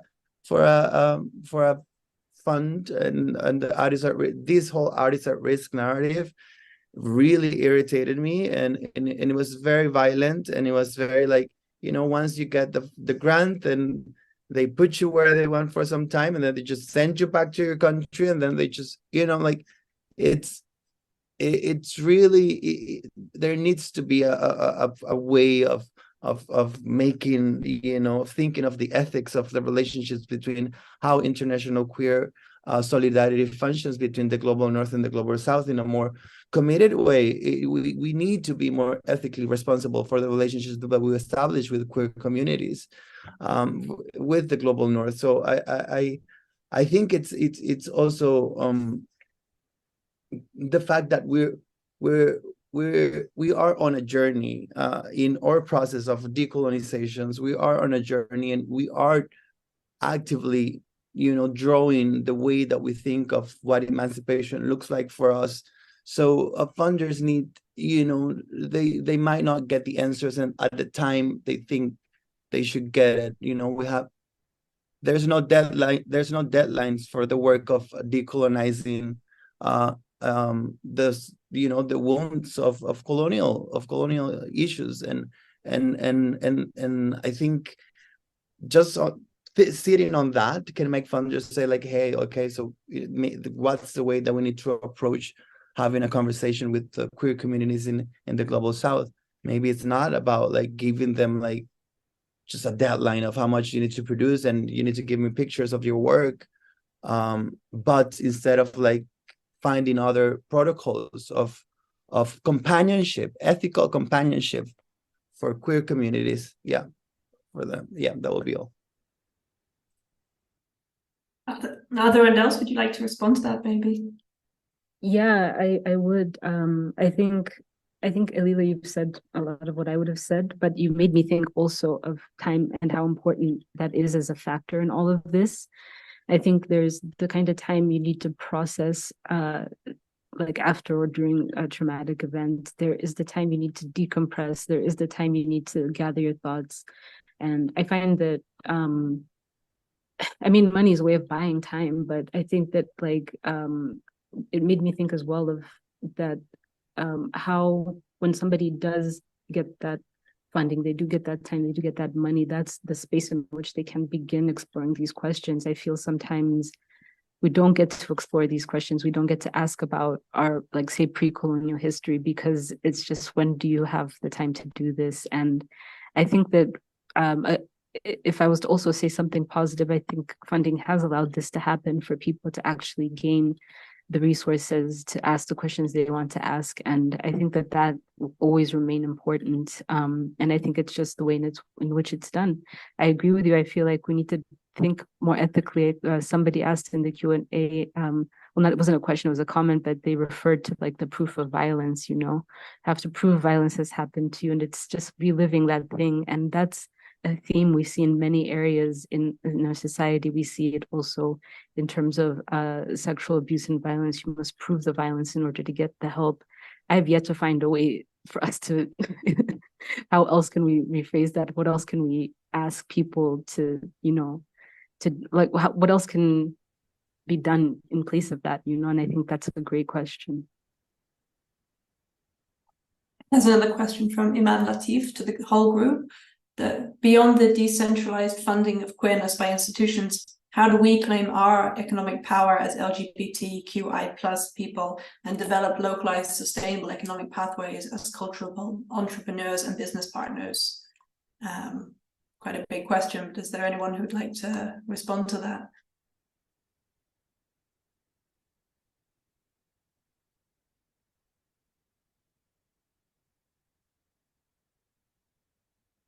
Hi, sorry, I wanted to see the question. I thought it was written somewhere, so I could better refer to it. But I think the first thing for me that comes to mind is the need for just networks. I think that we found that a lot of the kind of economic power we have is to being able to reach out to a lot of different people at once, when there's like a very like urgent need. And so I think that just having that connection, being able to reach out to a number of other networks and say, here's what's happening, here's what we need. But I also think I want to ask more questions for myself about how else economies can look outside of just money. What else can we give each other? How else? What else do we build around that apart from just money? And that's for me still a question, so I don't have an answer. But maybe somebody else has some more thoughts on that. I think I can speak on that too, specifically as the collaboration that I just did with this artist in Indonesia, and the amount of and yeah, honestly, to be fair, one of the first times that I had time to think about you know, my decolonial history was when I received this fund, and I had like financial stability for some time in my life, and I was like, okay, I can't go, so like I have to like dive deep into and what I wanted to say is that connecting with this with Odnia here, it's made me realize that there's other ways of creating exchange that is not based on money between queer networks that are rich in helping us move forward a conversation of how do we want to, you know, build this dialogue of international solidarity. What does it look like? Like, let's stay in contact. Why are we not connecting more and talking about what does the international queer solidarity looks like between us? Because when we sit with ourselves, we will find, you know, a lot more in common, and then, you know, as you said, like Otherandelse also like to bring the people that have the power to also to give us funds for, in order for us not to be preaching to the choir. But yeah, but I think, yeah, connecting with people, it's a way, another way. Yeah. There's another question to the group from Reldy Young, who says, up until this moment, how have you been able to secure funding for your work as a queer cultural practitioner in spite of the current climate for queer people in your country? I'm not sure if that's a specific country that's being referred to, or each of you individually.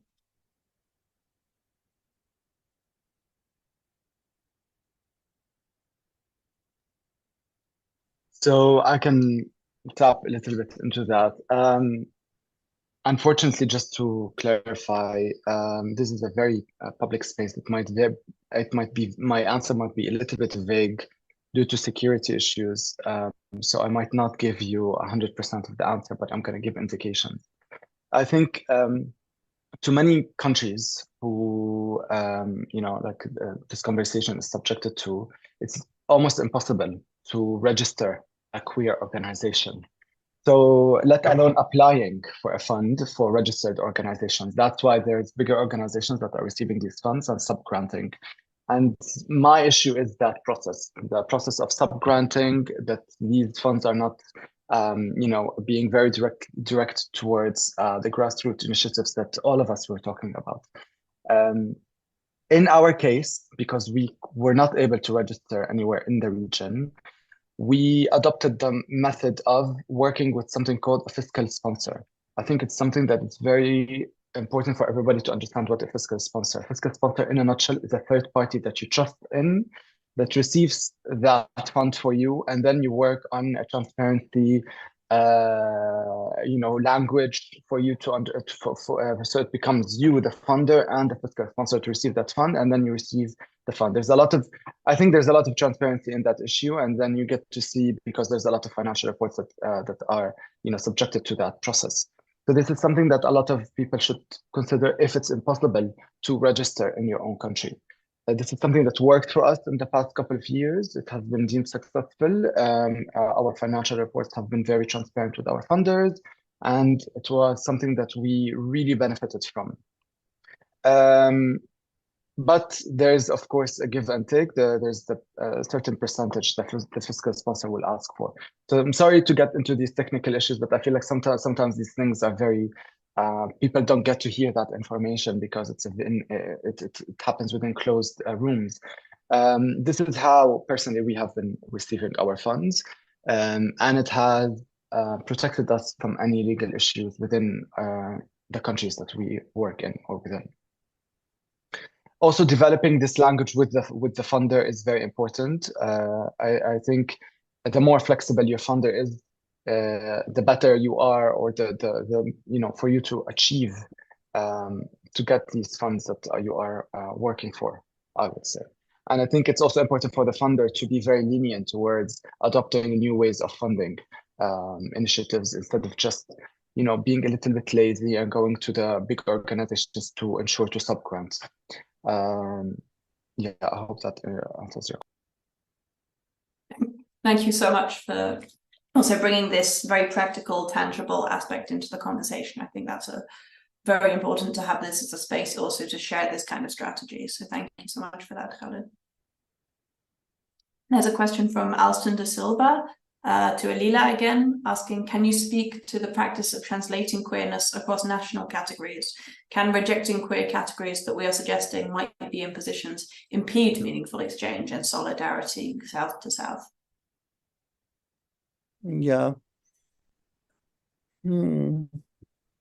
I honestly, I don't think I can speak on. I don't know what it remains to south.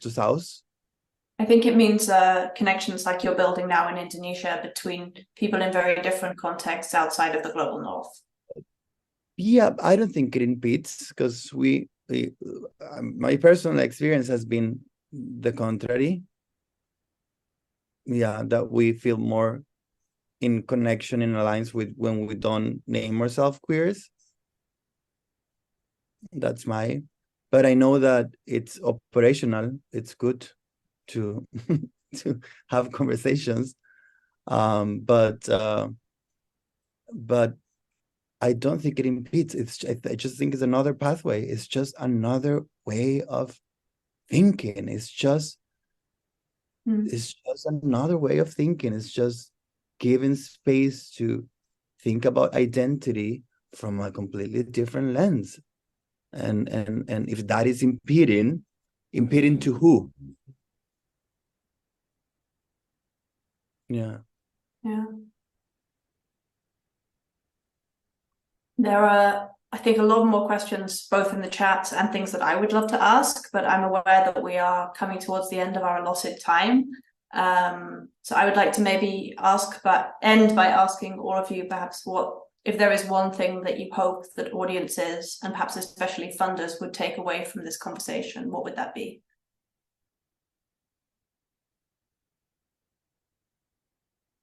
Well, I can start. For me, as I said in my presentation, it's like asking questions and listen, and try to ask the people that you're trying to help what history have taught them about processes of queer liberation in the countries and how it has failed, and how are you managing now the queer politics in your territories. I think that's a good one. I think it's important for queer funders to put a decolonial lens into LGBTQ discourse and to do that work, and also to not. I am hopeful. I think this conversation, it's a beautiful conversation. I don't feel that it's complicated. I feel that it has brought me closer to all the panelists. Like I feel a sense of shared, political complicity, and we come from so many these different territories. So it is not complicated for us. So it doesn't have to be complicated for funders too. They just have to work with us to find the right protocols so we can make our own path of liberation, of emancipation for the struggles that we have in our territories. I will leave with that. And thank you, everyone. Amazing, beautiful, all of you. Thank you. I'd love to actually just use this question that I saw in the chat as a reflection and a way to culminate. But it was from an anonymous attendee. And the question reads, should we compromise with the funder agenda? If yes, how much should we give up? And I think that was a really striking question, because really it is a question that many queer artists and activists have on their minds when global North funding organizations bring a lot to the table that localized funding streams can't provide us with, or unwilling to provide us with.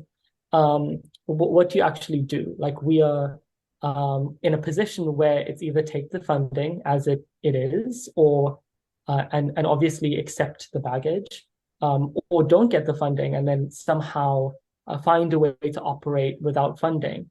And I think my solution or my advice to other queer artists and activists would really be, who you partner with is really important. Who funds your work is really important. And in our solidarity as a queer community, in our universal objectives and aims, I think we need to understand our power, and we need to understand that in this two-way relationship with funding organizations, we need to be a lot more steadfast in announcing what it is we expect from the relationship. And I know that takes a lot of bravery, that takes a lot of guts, and obviously there's a lot of risk that comes with that. But I think if we band together as a community and ensure that we are protecting ourselves and protecting our interests, I think funding organizations will be willing to comply, or will have no choice but to comply. Yeah, thank you all. Thank you. Should I go next? Yeah, please. I think for me, I guess if I was to share something, I'll try and share something for the funders and for the fundees. For the funders, I think it's always important to think of the individual themselves. This for me, because I just feel like what I'm encountering every day, all these issues I've talked about, it's from the individuals who've been in these situations, talking about, what they're going through, the kind of strain or the opportunity that they're facing. And I think kind of trying to keep focus on that helps as well, because maybe it might help to kind of remove this, what was the word? Sorry, it's getting towards the end of the day. But this putting all of us in one queer fishbowl, right? It might also help with that, just to really think about what this person is going through, what they want to achieve that may not be entirely what you want to achieve. And you might find where you align, but to allow them to, still reach for what they want. And I think for fundees or people who are looking for funding or queer artists, I think that I guess for us here, there is this kind of double effort being made towards these more formal funding structures, and as well efforts being made towards community fundraising, and figuring out how we can make opportunities for each other, try and involve each other in our projects. I think that's gone a really long way in helping. But I think I still fall back on just finding a network that can support you, even if it's 1-2 people at a time, and building that. I think will always be helpful, and asking these questions within those networks. Yeah. Thank you. Khalid, do you want to close us off? I'm the worst person to do that. I think in general, like all my fellow panelists have said everything that we wanted to say, but I think it's just important to avoid being an example of not what to do in these presentations. I think it's yes, there's a lot of listening and a lot of adaptation, and I saw like a really nice message or a text from someone who worked at Planet Romeo, who is already trying to adapt these decolonizing funding, etc. And I think it's very inspiring to partake in such conversations and to listen to fellow to people who work in grassroots. I think for me, my advice is to just to reiterate, I think it's important to surpass sub-grantees, go directly to the initiatives or the groups that you are interested in their work, instead of going to bigger organizations to mobilize that. I think with that, you will have much more implementation towards these projects. But in able to do that, you need to adapt to their language. I think adopting new languages that are accessible to grassroots organizations who might not adopt. We all know that organizations have their own language, their own reporting system, etc., that might be inaccessible to the average person. So it's essential to know how to surpass all of these formalities and able to ensure more accessibility. That's it. Shukran. I feel sure we all feel very called out by this mention of the reporting language, but I think it's really important for us as funders to be aware when we bring in jargon into the work that we do. So thank you for keeping us grounded there. Thank you again to everyone, Khalid, Otherandelse, Elyla, Mika'il. It's been really a wonderful, incredible conversation. I've enjoyed every minute of it. Thank you to everybody who's joined online for your questions, for your comments, for your engagement. Yeah, I've really enjoyed this session. Thank you for coming.